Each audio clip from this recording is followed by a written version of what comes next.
प्रदेश सरकार को आखिरी साल में घड़ी की सुई आखिरी साल में चली गई। हम अगस्त के आखिर में, अक्टूबर में सरकार वोट पड़ जाती है, सितंबर में इलेक्शन डिक्लेयर हो जाते हैं। तो यानी कि 20 अगस्त आप सितंबर ही मानो, एक साल के बाद हरियाणा प्रदेश का चुनाव, एक साल के बाद, और लोकसभा का चुनाव तो मात्र 5 और 6 महीने के बाद। 2-3 महीने लोकसभा इलेक्शन में लेकर जाएंगे, यानी कि 9 महीने की ये सरकार रह गई। और आखिरी साल में जब यहाँ पे ये रैली होगी, इस रैली में अगर आपका आशीर्वाद मिला और रिकॉर्ड हाजिरी हुई तो ये विपक्ष आपके समक्ष की रैली नहीं रह जाएगी। ये रैली अगर आपका उस दिन आशीर्वाद मिलेगा और आपकी ताकत मिलेगी तो ये रैली विकल्प आपके समक्ष हो जाएगी। ये मैं आज आपके बीच में कहना चाहता हूँ। और मैं ये विपक्ष दोनों जगह जरूरी है, ये मैं विपक्ष के बारे में एक बात और कहता हूँ आपको। फिर मैं इस रैली के बारे में कि भाई ये राजनीतिक, हरियाणा में राजनीतिक क्या जरूरी है वो भी मैं एक बात कहूँगा, मगर विपक्ष दोनों जगह जरूरी, विधानसभा में भी और संसद में भी। विधानसभा में तो मजबूत विपक्ष है, 31 विधायक है हुड्डा साहब की लीडरशिप में, मगर ऐसी परिस्थिति बन गई कि देश की संसद में 15 सांसद हैं, 14 हरियाणा से 15 सांसद, 10 लोकसभा के और 5 राज्यसभा के। 15 में से 14 सांसद बीजेपी के। एकमात्र विपक्ष के सांसद के रूप में मैं अपना दर्द अगर आपके बीच में नहीं कहूँगा तो किसके बीच में कहूँगा? आप अंदाजा लगा सकते हैं। आपने देखा किसान आंदोलन के समय, आपने देखा जब किसान आंदोलन हो रहा था, 1 साल तक देश का किसान बैठा रहा, सबसे ज़्यादा पंजाब और हरियाणा किसान। हर रोज इन धरनों से शव वापस आते थे, हरियाणा के, पंजाब के गांव में हर रोज शव वापस आते थे। 750 किसानों के घरों के चूल्हे बंद हो गए, चिराग बंद हो गए। हम उनके आंख में से आंसू पोंछने जाते थे उन परिवारों को, जो बहुत से हिसार जिले के भी थे। एक एक गांव में जाते थे। हुड्डा साहब ने जिम्मेदारी लगाई कि सारे विधायक आपस में धनराशि एकत्र करके 2-2 लाख की आर्थिक मदद भी करेंगे, और कभी सरकार बनी तो इन परिवारों में सरकारी नौकरी देने का भी हम काम करेंगे। और जब हम जाते थे, जब हम सूद लेने नहीं आता था, फिर हम संसद में मैं जाता था, धरने पे जाता था उनके परिवारों में, और जब संसद में जाके खड़े होकर आवाज़ उठाते थे तो बीजेपी के सारे सांसद मजाक उड़ाते थे। मैं अपना दर्द बता रहा हूँ, दिल का दर्द। 2 स्टेटों के किसानों पे, वैसे तो पूरे देश के किसान पे बहुत बड़ी तलवार अटक गई थी, लेकिन 2 स्टेटों के, 2 प्रदेशों के किसानों को सबसे ज़्यादा उसका नुकसान होता है, पंजाब और हरियाणा।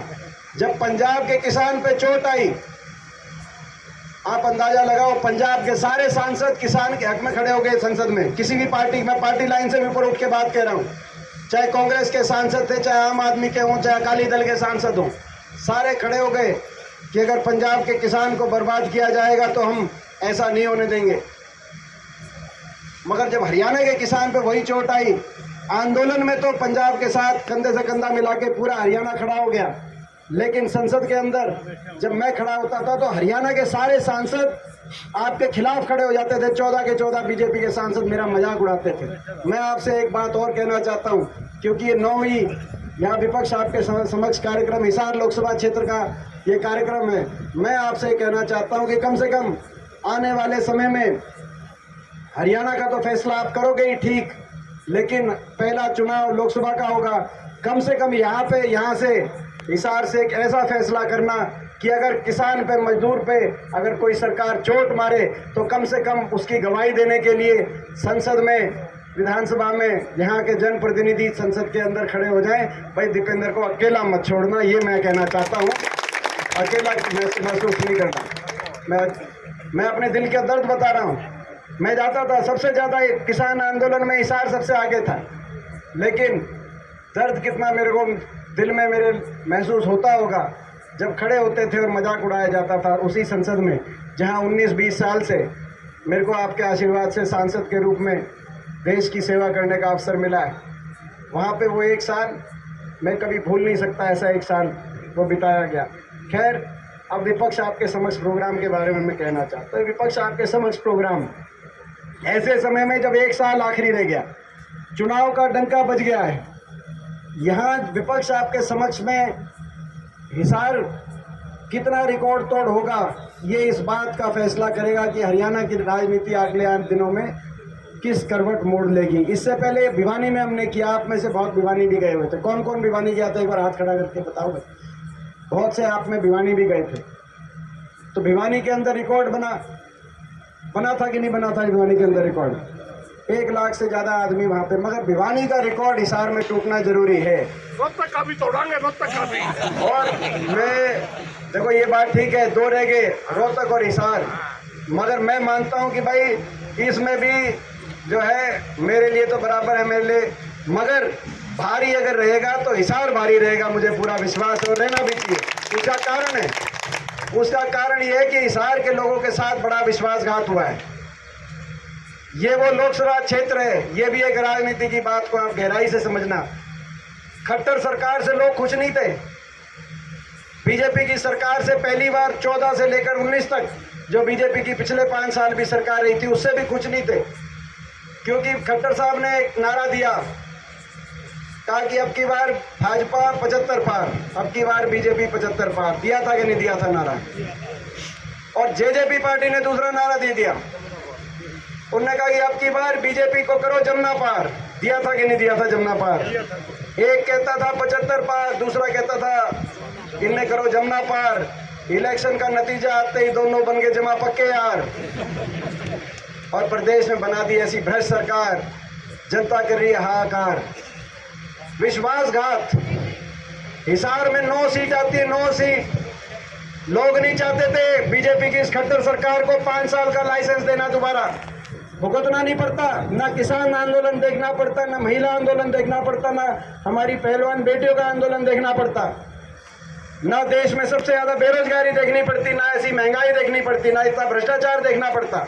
लोगों ने तो बदल दिया था, बदल दी थी सरकार, लोगों ने तो जमुना पार का नतीजा सुना दिया था।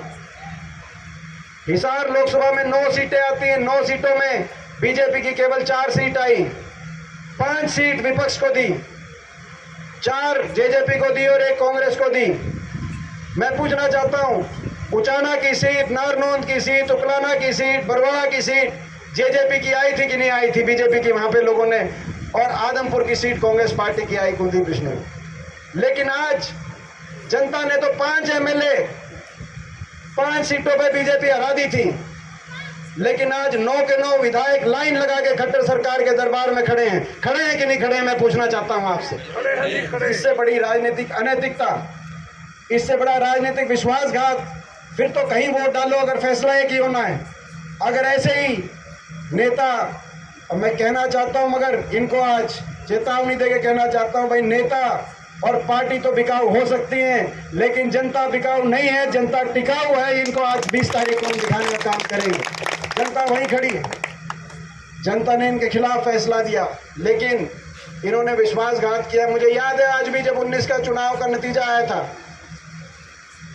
दुष्यंत चौटाला उचाना गए, उचाना में जाकर इनने पूछा कि क्या करना चाहिए। जनता ने कहा, उचाना के लोगों ने कहा, परसों हमारे उचाना के प्रोग्राम में उचाना के लोगों ने कहा कि भाई किमें कर लेना, कुछ भी कर लेना, लेकिन बीजेपी का साथ नहीं देना, कुछ भी। यही कहा था कि नहीं कहा था उचाना ने?